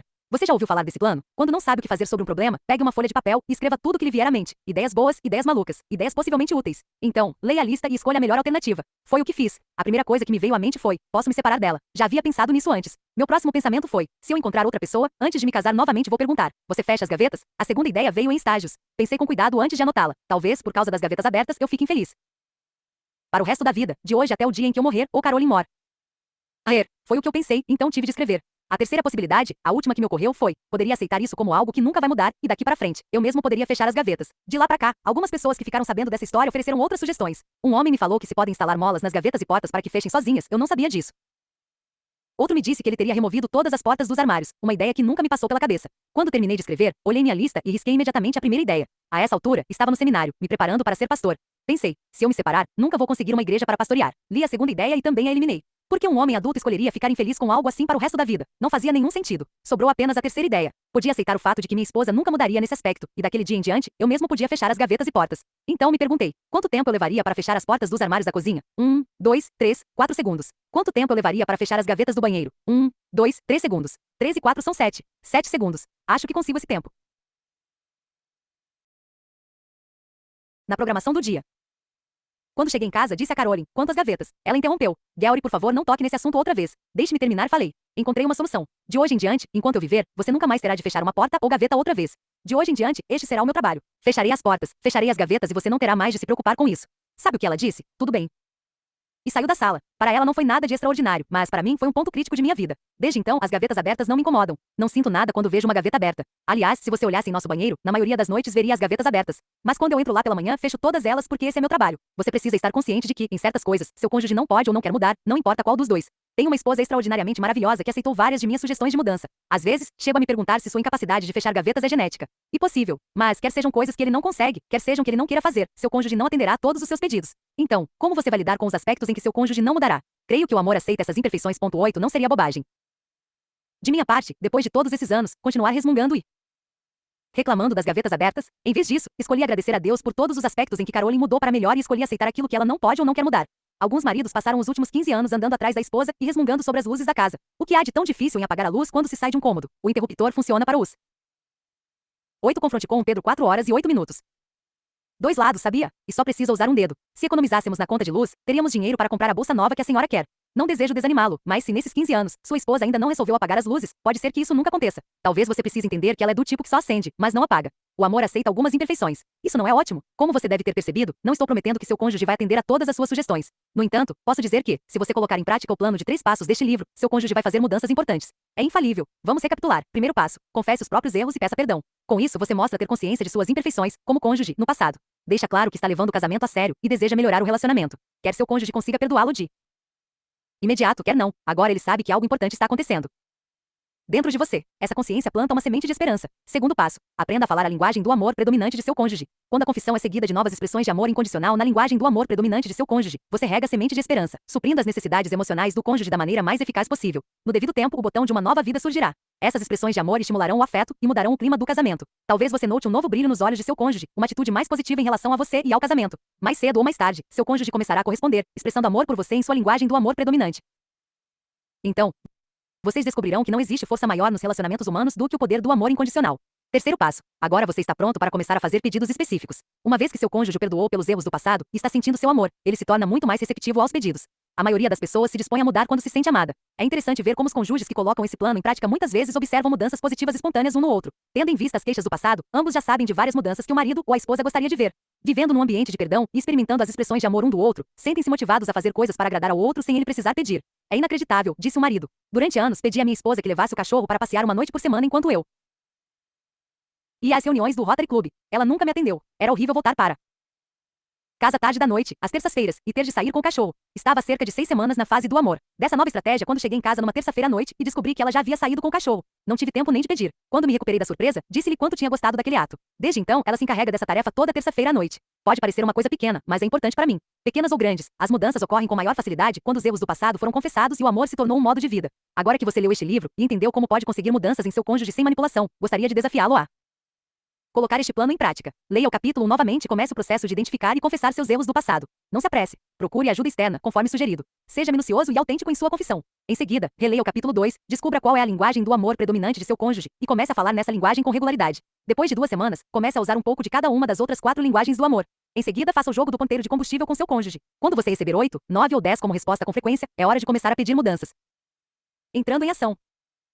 1. Pense em ocasiões em que você ou seu cônjuge exageraram nas críticas. Como você se sentiu? Como seu cônjuge deve ter se sentido? 2. Pense em ocasiões em que seu cônjuge lhe pediu, diante de outras pessoas, que você mudasse. Como se sentiu? Ou se você agiu assim, imagine como ele se sentiu. 3. No futuro, se seu cônjuge concordar em fazer os pedidos dele em particular, depois de uma refeição, e depois de fazer 3 elogios, com que frequência você estaria disposto a recebê-los? Um pedido de mudança por semana. Um pedido de mudança a cada 2 semanas. Outro, especifique. Underline, underline, underline, underline, underline, underline, underline, underline, underline, underline, underline, underline, underline, underline, underline, underline, underline, underline, underline, underline, underline, underline, underline, underline, underline, underline, underline. 4. Caso o cônjuge se interesse, peça-lhe que complete os itens 1 a 3. Conversem sobre as respostas e comecem a seguir o plano sugerido neste capítulo. 5. Caso ele não se interesse em participar desse exercício, não desanime. Apenas lhe diga que você deseja se esforçar para ser um marido ou uma esposa melhor e gostaria de receber uma sugestão de mudança por semana, ou a cada 2 semanas. Quando seu cônjuge perceber que você está levando as sugestões dele a sério, é bem provável que comece a corresponder. 6. Liste alguns aspectos em que você gostaria sinceramente que seu cônjuge mudasse. A título de exemplo, incluí 2 listas no final do livro, mostrando como maridos e esposas responderam à pergunta: em que aspecto seu cônjuge poderia mudar? Ponto. 7. Releia a lista e verifique se os pedidos são específicos, claros e viáveis. Quanto mais específicos, melhor. 8. Lembre-se, item nunca faça mais de um pedido por semana, ou segundo combinado. Item não peça nada quando o cônjuge estiver com fome. Item sempre faça seu pedido em particular. Item pergunte ao cônjuge se está emocionalmente preparado para ouvir seu pedido. Item antes de pedir, faça pelo menos 3 elogios. Em suma, os princípios apresentados neste livro têm gerado mudanças em minha vida e na de milhares de casais que tenho aconselhado. Espero que, agora, você se dedique ao trabalho árduo de colocar em prática os 3 passos desta abordagem. Trata-se de um plano que funcionou para outros casais e gostaria de incentivá-lo a fazer uma experiência em seu casamento. Você não tem nada a perder e muito a ganhar. Se funcionar com vocês, espero que compartilhe essa experiência positiva com seus amigos. Em nossa sociedade, é mais difícil do que nunca ter um casamento bem-sucedido. Creio que as ideias neste livro podem ajudar milhares de casais a progredir com maior harmonia na jornada de intimidade conjugal. Portanto, vale a pena lembrar. Item na maioria das vezes, as pessoas não conseguem as mudanças desejadas porque começam da maneira errada. Item quase todos vivemos de acordo com a filosofia: se meu cônjuge mudasse, eu também mudaria. Se formos honestos, teremos de reconhecer que, até agora, essa abordagem não funcionou. Item confessar os erros nos liberta da escravidão das falhas do passado e cria a possibilidade de mudanças de comportamento no futuro. Item não devemos confessar os erros somente a Deus. Precisamos confessá-los também à pessoa que magoamos. No casamento, essa pessoa é o cônjuge. Item não temos como apagar os erros do passado, mas podemos sim reconhecer que agimos erroneamente ou nos omitimos e pedir perdão com sinceridade. Ao fazê-lo, estaremos começando da maneira certa. Item uma das linguagens básicas do amor consiste em dirigir palavras de afirmação a outra pessoa. Elas vivificam, enquanto as de condenação matam. Item o presente é um símbolo físico e visível de consideração pelo outro. Qualquer adulto pode aprender a presentear. Item para alguns, um ato vale mais que 1000 palavras. Fazer algo de que seu cônjuge gosta é uma expressão de amor. Item tempo de qualidade não é apenas estar no mesmo cômodo ou na mesma casa que o cônjuge. Passar tempo de qualidade com o cônjuge significa dar-lhe total atenção. Item todos os pedidos de mudança devem ser específicos, claros, viáveis e mensuráveis. Item comece mencionando 3 características de que você gosta no cônjuge, e só então, indique um aspecto em que ele poderia mudar. Os elogios tornam o pedido mais palatável. Item no casamento devemos mudar tudo o que pudermos para agradar um ao outro. Essas mudanças facilitam a vida mútua e promovem harmonia em nossa jornada conjugal. Vale a pena colocar em prática este plano de 3 passos para conseguir mudanças no cônjuge sem manipulá-lo. 1. Comece reconhecendo os próprios erros do passado e peça perdão. 2. Descubra a linguagem do amor predominante do cônjuge. 3. Quando pedir mudança, A. Escolha o momento certo. Hora, lugar e estado emocional. Item hora, depois de uma refeição. Item lugar, em particular. Item estado emocional, quando o cônjuge permitir. B. Não exagere nas críticas, nunca mais de um pedido por semana, ou de acordo com o combinado. C. Faça 3 elogios antes de apresentar seu pedido. D. Quando o cônjuge se esforçar para mudar em algum aspecto, preste atenção e expresse quanto você gostou. Aceite os aspectos em que o cônjuge não pode ou não quer mudar. Vale a pena refletir nestes pedidos reais. Relacionei a seguir alguns itens obtidos de respostas de maridos e esposas à pergunta: em que aspecto seu cônjuge poderia mudar? Use-os como ideias no momento de listar os pedidos que você deseja fazer ao cônjuge. Lembre-se, faça um pedido por semana, ou segundo o que vocês dois combinaram. Mudanças que eu gostaria de ver em minha esposa. Item não se irritasse tanto com nossos filhos. Item falasse mais sobre seus sonhos e medos. Item passasse 30 minutos por dia conversando comigo. Item mantivesse a escrivaninha organizada. Item não fizesse faxina e limpeza quando eu estivesse em casa. Item fosse mais segura quanto à aparência e estivesse disposta a usar uma roupa mais sexy de vez em quando. Item parasse de falar do passado. Item parasse de tentar controlar meus pensamentos e minhas atividades, ditando-me ordens. Item não se preocupasse tanto. Item não agisse como se fosse minha mãe, lembrando-me, por exemplo, de escovar os dentes. Item visse o que é positivo em vez de olhar apenas o negativo. Item respondesse às minhas perguntas com uma frase afirmativa ou negativa, e não com outra pergunta. Item expressasse com palavras sua admiração por mim. Item expressasse com palavras que se sente atraída por mim. Item lavasse e limpasse o carro toda semana. Item conversasse comigo. Item arrumasse a bagunça que faz. Item começasse a se aprontar mais cedo para chegarmos pontualmente aos compromissos. Item descansasse e aproveitasse a vida um pouco mais. Assistisse à televisão comigo, por exemplo. Item tomasse a iniciativa de ter sexo quando estivesse afim, pois estou quase sempre afim. Item parasse de me criticar diante de nossos filhos. Item guardasse suas roupas, em vez de deixá-las jogadas no chão. Item não fosse tão crítica. Item mantivesse o carro mais limpo. Item frequentasse uma academia de ginástica e entrasse em forma. Item aprendesse a dormir com a luz acesa para que eu pudesse ler. Item tivesse mais consciência dos problemas de saúde relacionados a seu peso. Item acabasse com parte da tralha que acumulamos em casa. Item realizasse as tarefas da casa de maneira mais sistemática. Item tivesse disposição de ajudar-me a ensinar aos filhos o valor do trabalho. Item permitisse que eu cozinhe com mais frequência. Item não ficasse irritado o tempo todo, mas fosse mais paciente comigo e com as pessoas. Item tivesse mais desejo sexual. Item controlasse melhor os animais de estimação. Item perseverasse em suas metas, apesar das dificuldades. Item fosse mais gentil ao falar comigo e a respeito das pessoas. Item permitisse expressar minhas opiniões, mesmo não concordando comigo. Item não questionasse minhas decisões em áreas que não são a especialidade dela, como a compra de pneus para o carro, por exemplo. Item tivesse mais intimidade comigo na cama. Item elogiasse meu trabalho e me dirigisse palavras positivas todos os dias. Item parasse de me rebaixar. Item não tivesse uma atitude tão crítica e superior em relação a mim e me desse mais apoio. Item não exigisse tanto de si mesma em casa, no trabalho, na igreja. Item não me interrompesse quando discutimos um assunto. Item desenvolvesse o hábito de me beijar todas as manhãs quando saio para o trabalho. Item aprendesse a discutir questões difíceis sem se pôr na defensiva e sem interpretar meus comentários como críticas pessoais. Item massageasse minhas costas 3 vezes por semana. Item fosse a um café comigo. Item não pegasse no sono enquanto estou falando com ela. Item tivesse mais tranquilidade em deixar alguém tomar conta das crianças para podermos sair e nos divertir juntos. Mudanças que eu gostaria de ver em meu marido. Item conversasse comigo todas as noites por 10 minutos. Item limpasse a garagem e a mantivesse em ordem. Item saísse para caminhar comigo todas as noites. Item assistisse menos ao canal de esportes. Item não acelerasse o carro de 0 a 100 km por hora em 8 segundos quando está irritado. Item tivesse disposição de me ajudar com o banho dos filhos. Item conseguisse aceitar algumas de minhas sugestões. Ele é muito sensível a qualquer comentário de minha parte que não seja totalmente positivo. Item não pegasse no sono enquanto estou falando. Item tivesse a iniciativa de me convidar para sair com ele 1 ou 2 vezes por mês. Item parasse de fumar. Item parasse e me desse total atenção. Deixasse o jornal, palavras cruzadas, etc., quando estou tentando falar com ele. Item não procrastinasse. Seu lema é: amanhã eu faço. Item expressasse quanto gosta de mim e daquilo que faço. Brincasse mais com as crianças. Item parasse de empilhar papéis na mesa ou os organizasse com frequência. Item criticasse menos meu trabalho em casa. Item parasse de espalhar coisas por toda a casa, deixando uma trilha de bagunça por onde passa. Item pensasse mais naquilo que é importante para mim. Item gastasse nosso dinheiro com mais moderação e planejasse comigo um modo de pagar as dívidas. Item ajudasse a arrumar a bagunça na casa, em vez de me mostrar a necessidade de fazê-lo. Item dedicasse 10 minutos por dia para lermos a Bíblia e orarmos juntos. Item perguntasse como ele pode ajudar no serviço da casa. Item permitisse que eu expresse meus sentimentos sem reagir com raiva. Item fosse mais gentil ao falar comigo. Item desligasse a TV e conversasse comigo por alguns minutos. Item fizesse exercícios comigo e tentasse entrar em forma. Item limpasse o para-brisa e as janelas do carro. Item parasse de assoar o nariz durante as refeições. Item conversasse comigo antes de tomar decisões. Gostaria de ser sua parceira e formar uma equipe. Item guardasse os sapatos dele no armário. Item fosse para a cama comigo para que pudéssemos conversar e fazer amor. Item demonstrasse esforço em falar corretamente. Ele costuma usar tempos verbais incorretos, algo que o faz parecer ignorante quando, na verdade, é extremamente inteligente. Item aprendesse a ter boas maneiras à mesa. Item respeitasse minha necessidade de ter um pouco de tempo para ficar sozinha. Ele é maravilhoso e prestativo, mas preciso de um pouco de privacidade. Item elogiasse aquilo que faço e minha aparência me encorajasse. Item guardasse as coisas quando termina de fazer algo na casa. Item parasse de super proteger as filhas de 18 e 20 anos. Elas precisam enfrentar as consequências de suas escolhas. Item dedicasse a mim o mesmo tempo, a mesma energia, o mesmo amor e a mesma devoção que dedica ao trabalho e aos exercícios físicos. No fim do dia tenho a impressão de que fico apenas com as sobras. Item colocasse o braço em minha cintura e segurasse minha mão quando andamos juntos. Item tivesse a iniciativa de me convidar para sair com mais frequência. Item cortasse a grama do jardim antes de parecer uma selva. Item deixasse de dizer palavrões quando fica com raiva. Item dedicasse tempo a Deus, a mim e a nossos filhos. Item viesse a mim, me abraçasse e me tocasse, mesmo que não terminasse em sexo. Item assumisse a responsabilidade de lidar com as finanças. Item encontrasse bons amigos ou atividades que lhe dessem algum tempo de lazer longe de mim. Dessa maneira, eu poderia passar tempo com minhas amigas sem me sentir culpada. Item ganhasse o suficiente para eu não precisar trabalhar tempo integral. Item olhasse em meus olhos atentamente e conversasse comigo por mais de 5 minutos. Item tomasse meu partido ou me defendesse diante dos pais dele.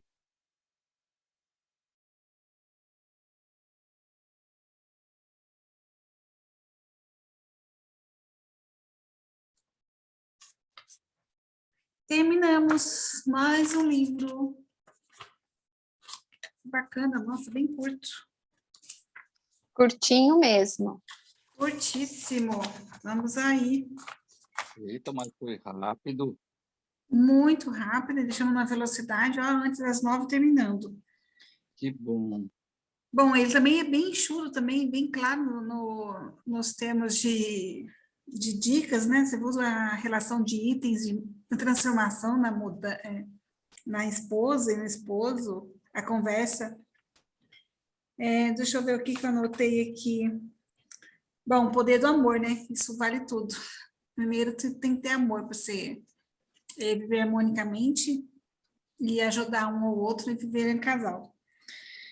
É importante, né, o amor e o sexo, as finanças, tudo isso. Palavras de condenação, essa é a que destrói tudo.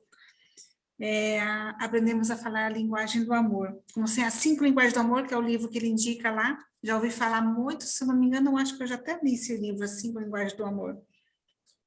Dá tempo de qualidade, um com o outro, né? Acho que isso é importante, uma dessas dicas. Ele mencionou muito em críticas e pedidos, mulher principalmente, né? Homens também, uma coisa acho que tá igual, mas eu falo para mim, tem muito hábito de fazer críticas, né? Antes de elogiar, às vezes é crítica e vira um hábito isso, se você não se policiar, acaba fazendo automaticamente as críticas antes de fazer um elogio, mas se não faz críticas, você faz pedidos. Esse exemplo que ele deu lá da esposa que não fechava a gaveta, né? E o armário, nossa, que linguagem que tem que falar com ela. E difícil, né? Porque ele falou que ele muito paciente da parte dele, né? Foi 11 meses já, né? Pensando até num. Agora, por que isso vai fazer uma separação? Você imagina assim, uma separação num casal, mas por quê? Ela não fechava as portas do armário, da cozinha e do banheiro. Então, são pequenas coisinhas que às vezes vão irritando, é que ele vai crescendo, né? De atos assim que a pessoa não pensa que pode irritar o outro. E uma palavra também que eu marquei bastante, que é ressentimento e vingança. Mulher ressentida é vingativa. Vai vingar. A mulher ressentida vai vingar. Com certeza. Então, isso é uma coisa que não pode trabalhar muito na mulher. Nós mulheres, tem que estar policiando isso, porque é complicado isso, principalmente na mulher. Elogio antes de pedir. O amor aceita algumas imperfeições, mas nem todas. Achei interessante, eu marquei aqui, achei engraçado o hábito lá de não apertar a pasta até o final. Aperte meu traseiro. Recadinho para pasta de dente. E sempre aí é muito importante, né, a conversa, o diálogo do casal, com confissão, né, confissando seus erros, pedido de perdão, principalmente, e não deixando aquilo acumular, virar uma bolha que vai crescendo até explodir. Tem uma frase que você não durma de virado, né, com seu esposo, com seu cônjuge, né, não durma virado, não resolva, não deixa um problema passar de um dia para o outro. Se tiver que resolver, resolva antes de dormir. Se passar para o dia para o outro, o negócio já não dá certo. Então, tudo tem conversar e resolver antes de dormir o casal, senão não durmam brigados. Essa é uma dica bacana também. Acho que é isso, gente. Acho que tem bastante coisas nesse livro, curtíssimo, mas bem legal, pertinentes. Algumas a gente já sabe, mas é bom relembrar, porque a gente acaba esquecendo no dia a dia, na rotina, né? Eu acho que o básico é o reforço que esse livro dá no anterior que a gente leu, a respeito da gente, primeiro, não colocar as nossas expectativas, né, no outro. E a questão de você, primeiro, ver o que você pode fazer pelo relacionamento, e não o que o outro pode fazer, né? Se você está disposto a levar esse relacionamento, primeiro você se dedicar 100%, né? É o que o outro livro dizia, que você precisa fazer o seu 100% e esperar não esperar o que o outro tem para te oferecer. O relacionamento é o que você oferece para o outro, né? Uhum. E aquela história que acho que o Luiz Marcelo colocou, eu não lembro quando, da música, dos erros são todos meus. Verdade. E tem uma música também, você falou em uma frase, eu lembrei de uma frase de uma música, é uma música da igreja, né? A começar em mim quebra corações. Então, tudo começa em mim, tudo começa na mudança de nós, né? E aos pouquinhos você muda o outro. Então, se aquilo te incomoda, muda o que está incomodando em você. E transforma o que está em volta, né? Então, é isso. Elaine, Jamar, Luzia. Porque muitas vezes, pegando um ganchinho do que você está dizendo, né? Sobre a música, que a culpa está sempre em nós. É porque muitas vezes, dentro de um relacionamento, ambos a parte espera que o outro dê o primeiro passo. E eu que nem digo na palavra de Deus, meu povo sofre por falta de conhecimento. E o que é que muitos casais dizem? Diante de uma discussãozinha, diante de uma indiferença, a palavra que fala é: eu não vou me rebaixar a ele, né? Eu não vou dar meu braço a torcer. Então, isso, cada dia que passa, isso vai se tornando aquele relacionamento mais dificultoso, aquelas pequenas coisas que poderiam ser resolvidas, vai se tornando grandes coisas que, às vezes, por conta de uma bobagem, o casal chega até uma separação. Tanto o livro da semana passada como esse leva muito a gente a refletir dentro do nosso relacionamento e o que é que cada um pode mudar, né? Então, a pergunta é: o que eu posso fazer para esse meu relacionamento mudar, para essa situação melhorar? Eu digo isso porque eu acompanho uma colega minha e ela sempre se queixava. Quer dizer, o marido dela parecia o pior inimigo dela. Aí eu parei e disse: me diz uma coisa, e o que você está fazendo de diferente disso? Nada. E como você quer? Então, assim, você exige dele, mas você não dá nada em troca. Então, comece por você. Eu sei que, graças a Deus, eles estão bem melhor agora no relacionamento dele, mas é a grande maioria, né? É essa. Eu não vou atrás, eu não passo, porque ele chega, ele faz isso, faz aquilo. E se você tiver a maneira, o jeito, né, de você falar, se dirigir a ele, lógico que a sua mudança, até assim, a mudança na sua linguagem já vai mudar ele. É verdade. É bem isso, né? A mudança começa primeiramente por nós, né? Para a gente mudar o outro, a gente tem que as nossas pequenas mudanças vão despertar o outro para também fazer as mudanças, né? Então, acho que é bem isso que a Luzia falou, né? Não esperar o outro para começar, né? Nós mesmas, né? É verdade. Me lembrou até de uma frase, algo que para lembrar, para falar aqui, que é as críticas, né? É nunca criticar o seu cônjuge, né, para os outros, ou ir na frente dos outros, né? Porque é muito desagradável isso.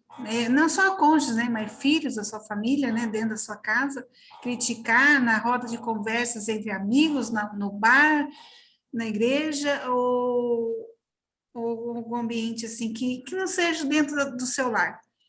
Você fazer uma crítica, porque isso é muito desagradável, isso diminui muito a pessoa, e é uma pessoa que você escolheu ali para conviver, é uma pessoa ali do teu lar, né? Pode não ser as pessoas mais perfeitas do mundo, mas é a família que você escolheu, que você criou, que você está construindo aí. Juramar, algum comentário? Essa aí, eu estava lembrando desse aí que você acabou de falar, de não comentar, né? Uma coisa que, durante a leitura, é que é aquela questão do lixo, que a mulher ou o homem corre e faz a coisa antes que o outro faça, né? Aí reclama, aí no outro dia torna a fazer. E aí, no caso, aí ela aconselhou, o autor, a você esperar, nem que o lixo fique putreficado, você bota uma água sanitária ali, deixa lá, até ver quantos dias ele vai demorar sem botar aquele lixo para fora. Porque se você ficar botando, nunca esperar, aí você não vai conseguir seu objetivo de que o outro também tem que fazer as coisas, as tarefas, né? Porque tem pessoas que são mesmo mais folgadas, elas acham que só os outros é que tem que fazer a maioria das tarefas, se poupa, né? Dá um motivo para não fazer. E aí aquela questão dos pedidos, fazer um pedido por semana, porque se fizer muito pedido de mudança também não vai dar certo. Enche bastante. E que tem uns pedidos que você faz e a pessoa não muda de jeito nenhum. Então, você que fez o pedido tem que dar um jeito de lidar com aquilo ali. Você pediu, a pessoa não mudou por alguma razão, né? Então, você tem que dar um desconto, né? Como a gente chama, dar um desconto. Passar a borracha em cima daquilo ali. É tipo E assim, mudar, né? dispensar, Mudar do seu dispensar o jeito, né? pecado. É. E aquele livro da outra semana focava muito assim, na mudança em você mesmo, inclusive o perdão é você quem dá. Já esse apresenta essa mudança de você ficar pedindo ao outro para mudar, né? É É você um fazer livro uma assim, comunicação, né? É você é, comunicar a outra pessoa também, porque é. a questão do relacionamento passa pela comunicação. A gente tem que saber se comunicar, né, com o outro. E essa linguagem que eles sempre falam, Joyce, a linguagem do amor. Eu estou doido por essa linguagem do amor. Agora eu só quero falar assim, com mais amor. Ó, Eu sempre, ó, eu sempre, Juramar! eu sempre fui assim. Na hora que mamãe está assim, muito alterada, eu digo, ô, mamãe, use uma linguagem mais amorosa e tal. E tudo foi essa entrada nesses programas que estão eu estou me modificando. Não que eu sou agressivo, essas coisas, não, mas agora eu estou ficando eu não sei dizer bem a expressão, um lorde, sei lá. Cada Eu dia me uma pessoa policio. melhor, é o que a gente tem que é o que a gente tem que buscar, melhorar cada dia. Estou fazendo essa revelação aqui para vocês, minhas colegas de curso, que eu estou sentindo que estou mudando, né, para melhor. Muito Apesar de que a bom, gente muda, que parabéns. a gente não é estático, a gente vai mudando. Mas eu estou notando que agora eu estou mudando com respaldo, baseado em experiências, em pesquisas, né? Isso é bom. E se eu estou mudando, todos estamos mudando, né? Vocês estão mudando também. A lidar com Exatamente. a lidar com pessoas mais hostis, né? A gente não entra naquilo ali, naquele lugar. É só a gente não entrar naquele lugar. Vamos Isso permanecer. só é o caminho, né? O início disso daí, Juramar. Você está iniciando, né? Vê como muitas mudanças estão por vir aí, e com respeito, né? Não é assim na força, mas muitas mudanças estão vindo e você vai analisando. A gente está começando, na verdade, hoje a gente está pensando mais, né? Estamos pensando e analisando, antes de ficar aceitando que os outros vão dando para a gente, mas a gente analisar aquilo que estão dando para a gente, né? Pensar. Então, é isso aí. Parabéns você aí, parabéns pelo seu desenvolvimento, seu autoconhecimento. Luzia, obrigada por estar aqui com a gente, tá? Eu agradeço a Terminamos vocês. mais cedinho. Depois a gente sugerimos, sei lá, um livro para continuar nos outros. Você escolhe uma, a Elaine, aí, e a Joyce. O que vocês escolherem, eu estou no ponto. Tá Mas joia. se o pai rico e pai pobre não for muito volumoso, eu não sei quantas páginas Eu são, até também que não sei você me... quantas páginas são. Eu vou Ou se verificar. vocês quiserem, ou se vocês quiserem continuar com essa temática aí de relacionamento, né? Esse Uhum. meu é só porque eu nunca li esse livro. Eu comecei a ler, que você mandou para mim, mas não prossegui. Eu tenho que mudar a rotina, e minha rotina cada dia está mais cheia por conta do 12 em 12, né? Toda quarta tem o 12 em 12, e aí... Essa semana 12 em 12 vai ser na terça-feira, viu, Joramar? Vai ser amanhã, Oi, por causa do meu Deus, evento. meu Por causa do Deus! evento que vai ser na quarta, quinta e sexta, o evento da Mistérios Desvelados. Então, nós transferimos para amanhã, É que eu senão não estava dá. olhando esse 12 em 12, eu digo, como é que vai vibrar com ela mesmo? Aí eu digo, esse vai ser o mais complexo, né? Mas eu vou me sentar hoje. Hoje eu já tinha ouvido uma chave a cada dia, e hoje eu ouvi todas. Ontem Tá eu ouvi joia. todas, Isso mas aí. assim, eu tô achando um pouco vibrar com ela mesma, né? Essas são as coisas que tá difícil para mim, mas é porque eu ainda não sentei mesmo para me concentrar, tá? Mas vai estar tudo Uhum. certo. Então, Mas tá bom. Mas muito obrigada aí pela companhia de vocês, meninas. Uma coisa, obrigada, Elaine. Elaine, curte bastante uma chuvinha aí no Guarujá. Luzia, você aí em Pernambuco, viu? Obrigada pela companhia sua. Podemos estar contar outras vezes com você durante as suas férias. Sempre Se que não, quiser, você ouve as aí eu vou gravações. entrando. E vamos Luzia, aí qual é amanhã. a cidade mesmo que eu perguntei? Já não memorizei. É Lagoa de Itaenga, o nome da minha cidade que eu moro. É Lagoa de interior, por Itanhém. exemplo, Lagoa de Itaenga. Fica, se a mais conhecida da minha cidade é Carpina. Aí eu moro próximo a Carpina. Fica 14 quilômetros da minha cidade para Olha só, Carpina. e eu dizendo que não lembrava da cidade de Pernambuco, mas eu passei em Serra Talhada, passei na entrada de Exum, me hospedei em Araripina. Ora, eu entrei, ao sair do Piauí, eu entrei logo, foi em Pernambuco. Aí depois foi que fui para Para Paraíba. Paraíba. É isso É, mesmo. outros nomes que eu não estou lembrado, Serra Talhada, outros nomes.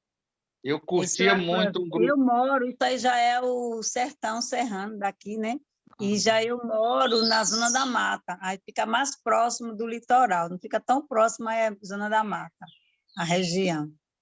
E essa Eu região já, que você está falando já é o sertão. Mas É mais beleza, gente. Obrigada, viu, foi um Luzia? Convido prazer, você a viu, estar. meninos, conhecer vocês, certo? Eu convido Se você a estar quiser, eu vou presente também entrar. nesses 3 dias à noite, na quarta, quinta e sexta, lá o convite lá no grupo, tá? Se inscreva no Mistério das Veladas, participe das mentorias à noite.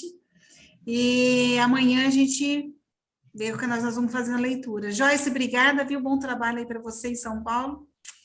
Se não der certo se encontrar essa semana, se encontrar outra próxima vez que eu for para aí. Sempre estarei. Beijo, Tchau, Gelamar. beijo. Tchau, Tchau, tchau, gente. Joyce, Tchau, tchau. Geramar, Obrigada, viu? Luzia, tchau. Tchau, gatinho.